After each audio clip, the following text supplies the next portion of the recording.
2028ರಲ್ಲೂ ಸ್ಪರ್ಧಿಸುವಂತೆ ಒತ್ತಾಯ ಇದೆ ಎಂಬ ಹೇಳಿಕೆ ವಿಚಾರ 2028ಕ್ಕೂ ಸ್ಪರ್ಧೆಯನ್ನ ಮಾಡಿ ಅನ್ನೋ ಒತ್ತಾಯ ಇದೆ ಅಂತ ಹೇಳಿದ್ರಲ್ಲ, ಆ ಹೇಳಿಕೆ ವಿಚಾರಕ್ಕೆ ಸಂಬಂಧಪಟ್ಟಂತೆ ಗೃಹ ಸಚಿವ ಡಾಕ್ಟರ್ ಜಿ ಪರಮೇಶ್ವರ್ ಅವರು ಪ್ರತಿಕ್ರಿಯೆಯನ್ನ ಕೊಟ್ಟಿದ್ದಾರೆ.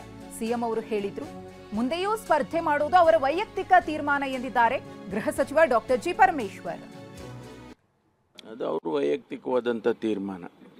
ಅದ್ರ ಬಗ್ಗೆ ನಾವು ನಿಂತ್ಕೋಬೇಡಿ ಅಂತ ನಾವು ಹೇಳೋಕ್ಕಾಗೋದಿಲ್ಲ. ಅದು ಅವರ ವೈಯಕ್ತಿಕವಾದಂಥ ತೀರ್ಮಾನ. ನೆನ್ನೆ ಕೂಡ ಅವರು ಹೇಳಿದ್ದಾರೆ, ಒತ್ತಾಯ ಮಾಡ್ತಾ ಇದ್ದಾರೆ ನಮ್ಮ ಮುಖಂಡರುಗಳು, ಅದನ್ನು ನಾನು ಮುಂದೆ ತೀರ್ಮಾನ ಮಾಡ್ತೀನಿ ಅಂತ ಹೇಳಿದ್ದಾರೆ. ಅದು ಅವ್ರ ವೈಯಕ್ತಿಕವಾದಂಥ ತೀರ್ಮಾನ.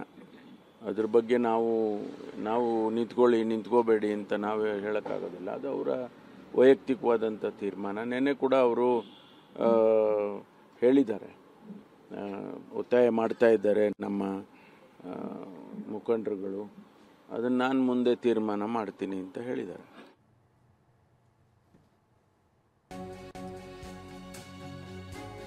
ಇನ್ನು ಇದೇ ವಿಚಾರವಾಗಿ ಧಾರವಾಡ ಜಿಲ್ಲೆ ಕಲಘಟಕಿಯಲ್ಲಿ ಸಚಿವ ಲಾಡ್ ಅವರು ಕೂಡ ಮಾತನಾಡಿದ್ದಾರೆ. ಸಿದ್ದರಾಮಯ್ಯನವರು ಜೀವನ ಪೂರ್ತಿ ರಾಜಕೀಯದಲ್ಲಿ ಇರಬೇಕು ಎಂದಿದ್ದಾರೆ.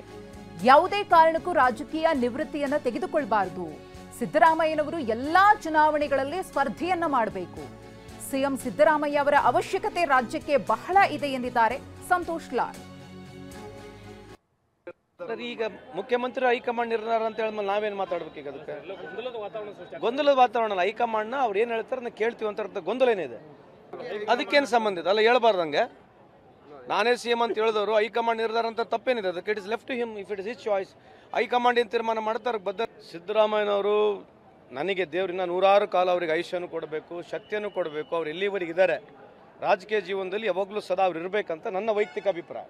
I think he should never retire in politics because his requirement is always there.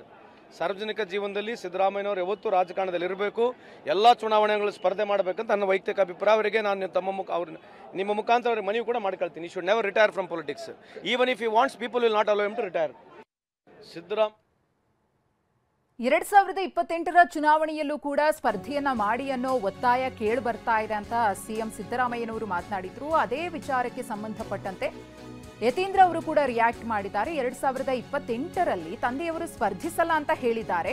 ಉತ್ತರಾಧಿಕಾರಿ ಹೇಳಿಕೆಗೆ ಸ್ಪಷ್ಟನೆಯನ್ನ ನೀಡುವಾಗ ಯತೀಂದ್ರ ಅವರು ಹೇಳಿಕೆ, ರಾಜಕೀಯ ಕೊನೆಗಾಲದಲ್ಲಿದ್ದಾರೆ ಎಂದಿದ್ದ ಸಿಎಂ ಪುತ್ರ ಬೆಳಗಾವಿಯಲ್ಲಿ ಮಾತನಾಡಬೇಕಿದ್ರೆ ನಮ್ಮ ತಂದೆಯವರು ರಾಜಕೀಯ ಕೊನೆಗಾಲದಲ್ಲಿ ಇದ್ದಾರೆ ಅಂತ ಹೇಳಿ ಉತ್ತರಾಧಿಕಾರಿಯ ವಿಚಾರವನ್ನ ಪ್ರಸ್ತಾಪ ಮಾಡಿದ್ರು. ಹಾಗಿದ್ರೆ ಅವತ್ತು 22ರಂದು ಬೆಳಗಾವಿಯಲ್ಲಿ ಮಾತನಾಡಿದಂತಹ ಯತೀಂದ್ರ ಸಿದ್ದರಾಮಯ್ಯನವರು ಏನ್ ಹೇಳಿಕೆಯನ್ನ ಕೊಟ್ಟಿದ್ರು, ಈಗ ಏನ್ ಮಾತನಾಡಿದ್ದಾರೆ ನೋಡೋಣ. ಈಗ ಇನ್ನೇನು ರಾಜಕೀಯ ಕೊನೆಗಾಲದಲ್ಲಿದ್ದಾರೆ, ಅವರ ರಾಜಕೀಯ ಬದುಕಿನ ಕೊನೆ ಘಟ್ಟದಲ್ಲಿದ್ದಾರೆ. ಅಂತ ಸಮಯದಲ್ಲಿ ಈ ರೀತಿ ವೈಚಾರಿಕವಾಗಿ ಪ್ರಗತಿಪರವಾದಂಥ ಸಿದ್ಧಾಂತ ಇಟ್ಕೊಂಡಿರೋರಿಗೆ ಮಾರ್ಗದರ್ಶನ ಮಾಡೋದಕ್ಕೆ, ಅವ್ರಿಗೆ ನೇತೃತ್ವ ವಹಿಸ್ಕೊಳ್ಳೋಕೆ ಒಬ್ರು ನಾಯಕರು ಬೇಕು. ಜಾರಕಿಹೊಳಿ ಅವರು ಅಂತ ಒಂದು ಜವಾಬ್ದಾರಿಯನ್ನು ವಹಿಸ್ಕೋತಾರೆ. ಕಾಂಗ್ರೆಸ್ ಪಕ್ಷದ ಸಿದ್ಧಾಂತ ನಂಬಿಕೆ ಇಟ್ಕೊಂಡಿರುವಂಥ ಎಲ್ಲ ರಾಜಕಾರಣಿಗಳಿಗೆ, ಯುವ ನಾಯಕರಿಗೆ ಅವರು ಮಾದರಿಯಾಗಿ ನಮ್ಮ ಮುನ್ನಡೆಸ್ತಾರೆ ಅನ್ನೋ ಒಂದು ನಂಬಿಕೆ ನನಗಿದೆ.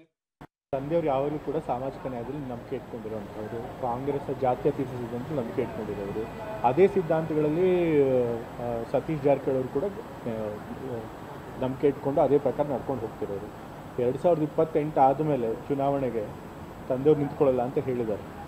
ಸೊ ಅದಾದಮೇಲೆ ಆ ಕಾಂಗ್ರೆಸ್ ಸಿದ್ಧಾಂತನ ಇಟ್ಕೊಂಡು, ಜಾತ್ಯತೀತ ಸಿದ್ಧಾಂತ ಇಟ್ಕೊಂಡು ಎಷ್ಟೊಂದು ಜನ ರಾಜಕಾರಣಿಗಳು ಇದ್ದಾರೆ ನಮ್ಮ ಪಕ್ಷದಲ್ಲಿ, ಬಹಳಷ್ಟು ಯುವ ರಾಜಕಾರಣಿಗಳಿದ್ದಾರೆ. ಸೊ ಅವ್ರನ್ನೆಲ್ಲ ಅವ್ರು ಲೀಡ್ ಮಾಡಲಿ, ಅವ್ರಿಗೆಲ್ಲರೂ ಮಾರ್ಗದರ್ಶನ ಕೊಡಲಿ ಅಂತಷ್ಟೇ ನಾನು